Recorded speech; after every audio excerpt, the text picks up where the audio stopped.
اللہم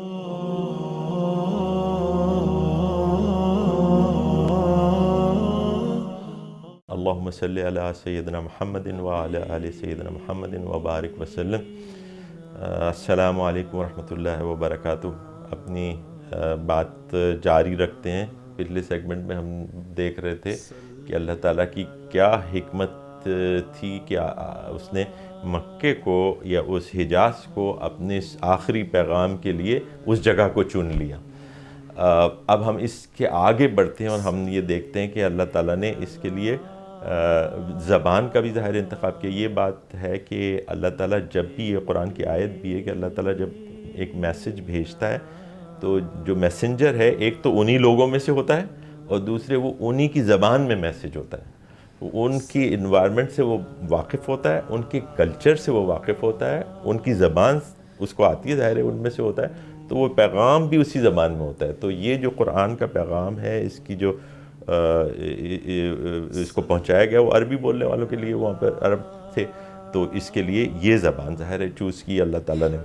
تو اس زبان کے اندر کیا خاص بات ہے؟ اس زبان کے اندر کہ اللہ تعالیٰ نے اس کو چوز کیا، تو اس کے زبان میں اور اس کے بولنے والوں کے اندر کون سی خصوصیات تھیں جس وجہ سے یہ اس زبان کی اہمیت ہے کہ اس میں بھی اللہ تعالیٰ کی حکمت ہے۔ حکمت یہ کہ اس وقت جو لوگ وہاں پہ آباد تھے ان میں جو زبان کے لحاظ سے ایک طرح کی بہت ہی اعلیٰ مقام پہ وہ لوگ تھے۔ مطلب عام لوگوں میں ایسے لوگ تھے جن کو ہزاروں اشعار یاد ہوتے تھے۔ وہ مطلب کئی لوگ شاعر تھے، ابو طالب شاعر تھے، اسی طرح اور لوگ ہم دیکھتے ہیں کہ وہ شاعری میں ان کا بہت یعنی ملکہ حاصل تھا۔ میموری ان کی بہت اچھی تھی، وہ میمورائز کر لیتے تھے چیزوں کو، بہت لمبے لمبے اشعار اور قصے اور کہانیاں، یہ ساری چیزیں جو تھیں لینگویج کے اوپر اس پہ وہ فخر بھی کرتے تھے اور اپنے آپ کو عربی اسی وجہ سے کہتے تھے اور باقی دنیا کو عجمی کہتے تھے کہ ہم نطق جو تھا نا ان کا، وہ اس پہ ان کو فخر بھی تھا اور اس کو اس میں بہت اعلیٰ مقام پہ بہت آگے وہ موجود تھے۔ اور اس زبان کا انتخاب کر کے اور ان لوگوں کا انتخاب کر کے ان کی جو وہ صلاحیت تھی وہ میمورائز کرنے کی، وہ چیزوں کو اپنے اندر جذب کر کے رکھنے کی، کیونکہ پریزرویشن کا اس وقت تو کوئی طریقہ نہیں تھا اتنا زیادہ کہ جو لکھ کر چیزوں کو محفوظ کیا جاتا تھا، بہت مشکل کام ہوا کرتا تھا، پتوں پہ اور ہڈیوں پہ لوگ لکھا کرتے تھے، تو ایسا کوئی چیز اس وقت موجود نہیں تھی۔ تو ایک تو یہ کہ زبان کے حوالے سے یہ بات، اور زبان کے حوالے سے ایک اور بات یہ کر کے پھر ہم آگے وہ پرنٹنگ کی طرف جاتے ہیں کہ زبان کے حوالے سے یہ بات کہ عربی زبان جو ہے جب سے یہ قرآن کا نزول ہوا یا آپ صلی اللہ علیہ وسلم کا جو دور تھا اس سے لے کے آج تک یہ زبان جو ہے اٹ از لیونگ لینگویج، یہ زندہ زبان ہے۔ یہ ان زبانوں کی طرح نہیں اس کا ہوا کہ جیسے ہیبرو تھی، وہ ایک پیغام آیا اس میں اللہ تعالیٰ کا، کیونکہ وہاں کے لوگ وہ زبان بولتے تھے، عبرانی بولتے تھے، تو اس کے بعد وہ زبان متروک ہو گئی، ایک عرصے تک متروک رہی، یعنی اس کے جاننے والے گنے چنے رہ گئے یا کوئی غائب ہو گئے۔ اس کے بعد پھر یہ جو اسرائیل کی حکومت جب یہ قائم ہوئی ہے دوبارہ جس طریقے سے بھی ہوئی ہے، اس کے بعد انہوں نے اس کو ریوائیو کیا اور وہ پرانی ہیبرو کو سمجھنے کی کوشش کی۔ اس میں کیا کیا چیزیں لاس ہو گئیں بیچ میں، ہو نوز، کیا اس کے کیا معنی تھے آج سے سینکڑوں سال پہلے اور اسی لفظ کے کیا معنی ہیں آج، وہ کچھ پتہ نہیں ہے۔ لیکن عربی کے ساتھ یہ معاملہ نہیں ہے۔ عربی جب سے یہ آپ صلی اللہ علیہ وسلم کو یہ میسج ملا اور آج تک یہ ملینز لوگ جو ہیں یہ اس زبان کو بولتے ہیں، اسے یاد کرتے ہیں، خاص طور پہ اس میسج کو یاد کرتے ہیں۔ جو زبان نہیں بھی جاننے والے جیسے ہمارے ہاں پاکستان میں لوگ ہیں وہ بھی اس پوری کتاب کو میمورائز کرتے ہیں۔ میمورائز کرنے کے لیے آسان بنا دی ہے یہ کتاب اللہ تعالیٰ نے، یہ اللہ تعالیٰ کی برکت ہے، یہ اس کا انتظام ہے اس میسج کے لیے کہ اس میسج کو وہ قائم و دائم رکھنا چاہتا ہے، ایک تو پھیلانا چاہتا ہے اور قائم و دائم چاہتا ہے آخر تک۔ کیوں؟ اس لیے کہ اس کے بعد کوئی اور نبی نہیں آنا، اس کے بعد کوئی رسول نہیں آنا۔ اس سے پہلے جو تھے وہ اسپیسیفک تھے اس ایریا کے لیے، لیکن یہ اس ٹائم کے لیے کیوں۔ اب یہ جو ہے ٹل دی اینڈ آف ٹائم، اب کسی اور نبی نے اگر کوئی کلیم کرتا ہے تو وہ غلط کلیم کرتا ہے، تو وہ رسول اللہ صلی اللہ علیہ وسلم پہ نبوت خاتم النبیین ہے، وہاں پہ وہ ختم ہو گئی ہے، اور اس پیغام کو اب محفوظ رہنا ہے،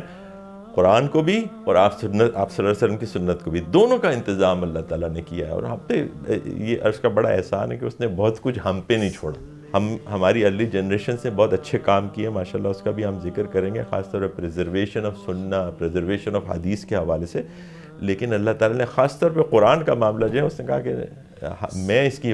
نحن لہ لحافظون، میں ہی اس کی حفاظت کروں گا، کیونکہ اس نے پچھلی امتوں کا حشر دیکھا تھا کہ انہوں نے میرے جو صحائف تھے یا میری جو وحی تھی جو پیغمبروں تک میں نے بھیجی اس کا کیا حشر کیا، کس طرح انہوں نے اس کے ساتھ اس کو مختلف طریقے سے کبھی معنی بدل دیے، کبھی کوئی چیز غائب کر دی، کبھی کوئی چیز شامل کر دی. تو جو اصل بائبل ہے یا جو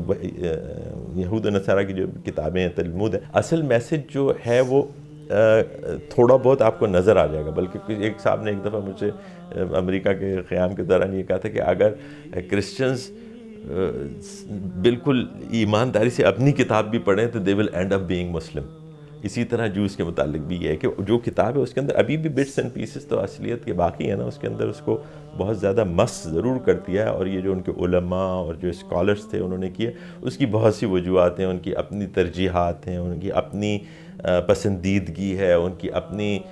جو کمزوریاں تھیں اس کو چھپانے کے لیے، اپنی کمزوریوں کو چھپانے کے لیے وہ چیزیں پیغمبروں سے منسوب کر دیں کہ وہ اس طرح کی غلیظ حرکتوں کو انہوں نے پیغمبروں سے منسوب کیا کہ جس کو ہم تصور نہیں کر سکتے. تو یہ سارے ایڈلٹریشن جو ان کی کتابوں کے اندر ہوا، اس کے نتیجے میں اللہ تعالیٰ نے قرآن کے معاملے میں کہا کہ نحن لہ لحافظون، نحن نزلنا الذکر نحن لہ لحافظون. ذکر کے اندر جیسے میں نے کہا کہ یہ دونوں چیزیں شامل کرتے ہیں. جو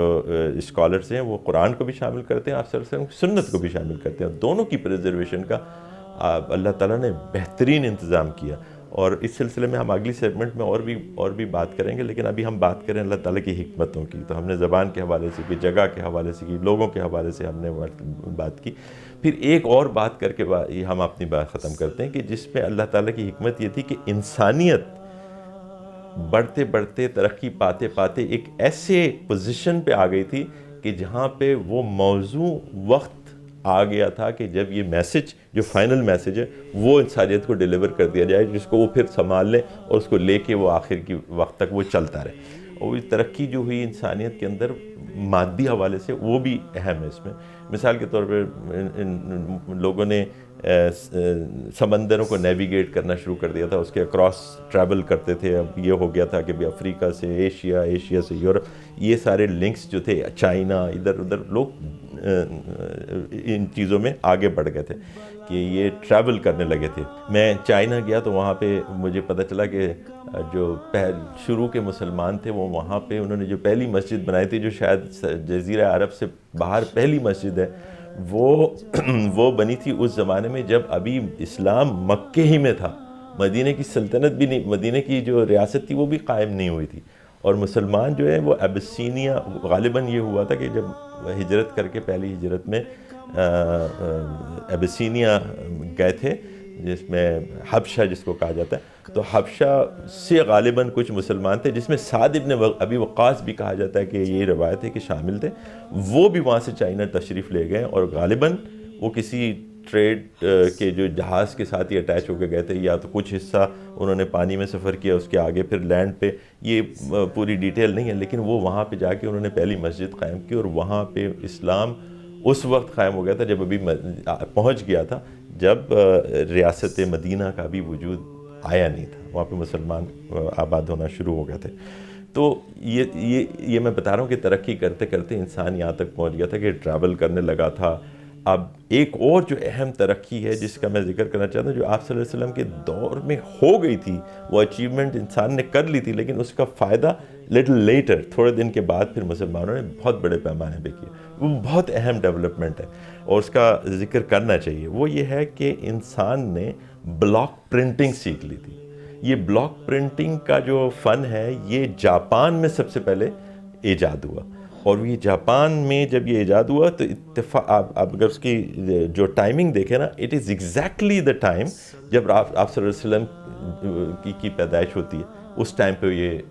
بلاک پرنٹنگ جو ہے انسان نے سیکھ لی. تو انسانیت جو ہے مادی اعتبار سے بھی ترقی کر کے اس لیول پہ جا رہی ہے. جس چیز کی ضرورت ہے اس میسج کو بھی پریزرو کرنے کے لیے، وہ ہم آگے بات کریں گے کہ اس میسج کو پریزرو کرنے کے لیے بلاک پرنٹنگ کتنی اہم رہی ہے. اب بلاک پرنٹنگ جو ہے وہاں جاپان میں جو چینی قیدی تھے انہوں نے وہاں پہ یہ فن سیکھا، ان سے کارخانوں میں کام لیا جاتا تھا. اس کے بعد یہی چینی قیدی جو سینٹرل ایشیا میں مسلمانوں کے ساتھ مار کا آرائی ہوئی ہے، تو اس میں یہ مسلمانوں کے قیدی بنے، اور ان سے یہ ٹیکنالوجی مسلمانوں نے حاصل کی، اور یہ مسلمانوں نے حاصل کرنے کے بعد جنہیں عثمان رضی اللہ تعالیٰ عنہ کی خلافت کے زمانے میں یہ بلاک پرنٹنگ کا کام مسلمانوں نے شروع کر دیا تھا. جبھی تو عثمان علیہ السلام نے جو علاقے فتح ہوتے جا رہے تھے، جو مدینے سے مکے سے بہت دور تھے سینٹرل ایشیا میں اور دیگر مقامات پہ، وہاں پہ ان کی کاپیز بنا کے اور قرآن کی، مصحف کی وہ ڈسٹریبیوٹ کر دی تھی. اب اس کی جو ہے نا وہ امکان نہیں رہا تھا کہ اس کے اندر کوئی ایڈلٹریشن یا کوئی چیز وہ ہو جائے گی. ہم اس میں قرآن کی پریزرویشن سے متعلق کچھ اور تھوڑی سی باتیں کریں گے اگلے سیگمنٹ میں، لیکن یہاں پہ اس بات کو ختم کرتے ہیں کہ اللہ کی تعالیٰ کی حکمتیں کیسے چل رہی ہیں آپ صلی اللہ علیہ وسلم کے میسج کے بارے میں، ان کی سلیکشن کے بارے میں، ان کی جگہ کی، زبان کی سلیکشن کے بارے میں. اور پھر ہم نے کہا کہ یہ بلاک پرنٹنگ انسانیت ترقی کرتے کرتے اس مقام پہ آ گئی ہے کہ جہاں پہ اب اس میسج کو ریسیو کرنے کے لیے وہ تیار ہیں اور اسے آگے پھیلانے کے لیے تیار ہیں. اقول قولی ھذا واستغفر اللہ لی ولکم ولسائر المؤمنین.